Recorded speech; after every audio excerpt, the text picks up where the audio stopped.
na handa na sa magpa-aresto at harapin itong kaso na...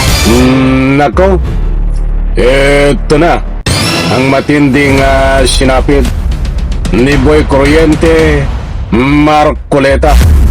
Aarestuhin na, ikukulong na sa rihas na bakal. Nako. Ay, yari ka ngayon, Boy Kuryente. Alright, welcome back to my YouTube channel. I'm Andy's Vlog. Mga mahal kong taga-subaybay, mainit-init pa ho itong ibabahagi ko po sa inyo.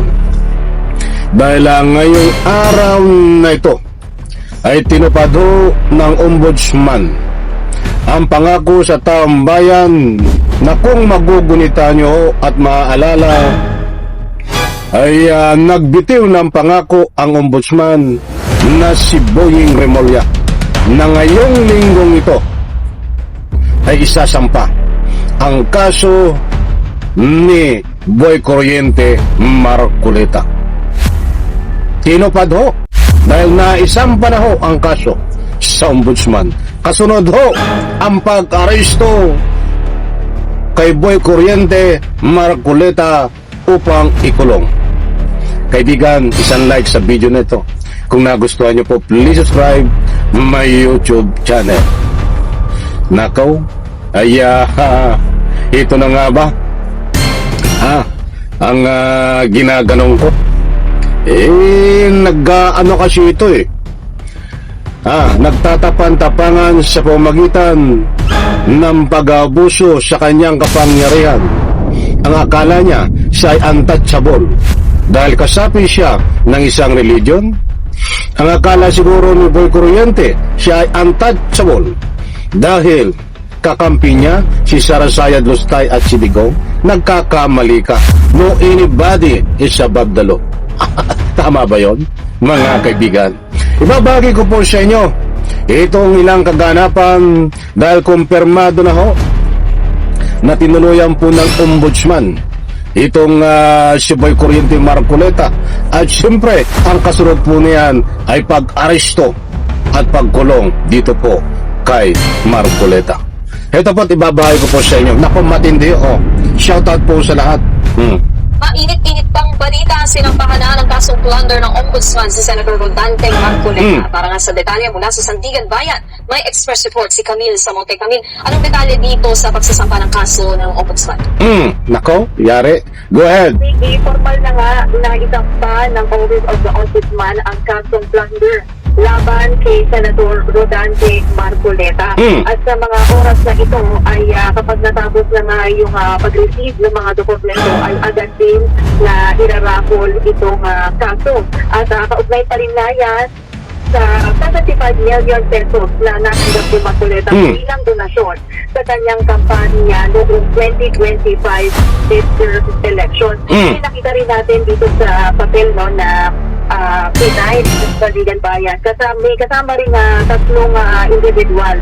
Ito yung mga naging donor si Marcoleta na sina dating Congressman Mike Defensor at mga negosante sina Joseph Espiritu at Aristotel Baluyot Diray. So sa mga oras na ito, ay sinusubukan pa natin na sila nakakahayag. May kasama siyang sinampahan ng kaso.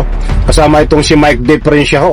Kasama si Mike Defensor na salot din ho sa Republika ng Pilipinas at mayroon pa bang iba. So bigyan po muna natin ng highlight dito ay itong si Boy Kuryente Marcoleta.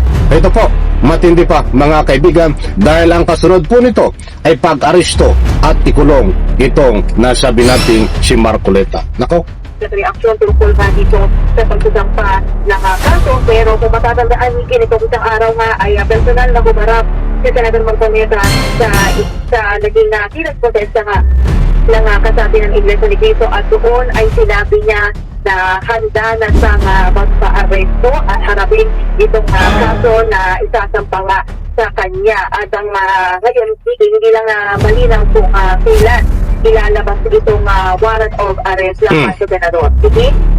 Kami, linawin lang natin, ano bang division ng Sandigan Bayan yung hahawak ngayon sa kaso ni Marcoleta? well, Yan, Nikki, yung malalaman na natin yan mamaya kapag natapos na yung pag-raffle nitong kaso. Saka lang natin malalaman kung naninong division at kung sinong mga maestrado ang hahawak nito. Pero normally hindi kapag sa mga ganitong kaso ay within the day usually na irarapol na yan. So, susunod na hihintayin na lang ay kung kailan din mailalabas na itong warrant of arrest laban kay Marcoleta. Camille, pandanumbong yung ikakaso ng ombudsman, di ba? Pero bakit? Kung ang depensa naman ng kampo ni Marcoleta ay galing naman daw sa private funds. Iyan po mga kaibigan buhat sa News 5. At nairapol na ho ang kaso. Hindi ko lang po na ibahagi sa inyo. Batayon po sa nakuha nating balita ay nairapol na po ang kaso.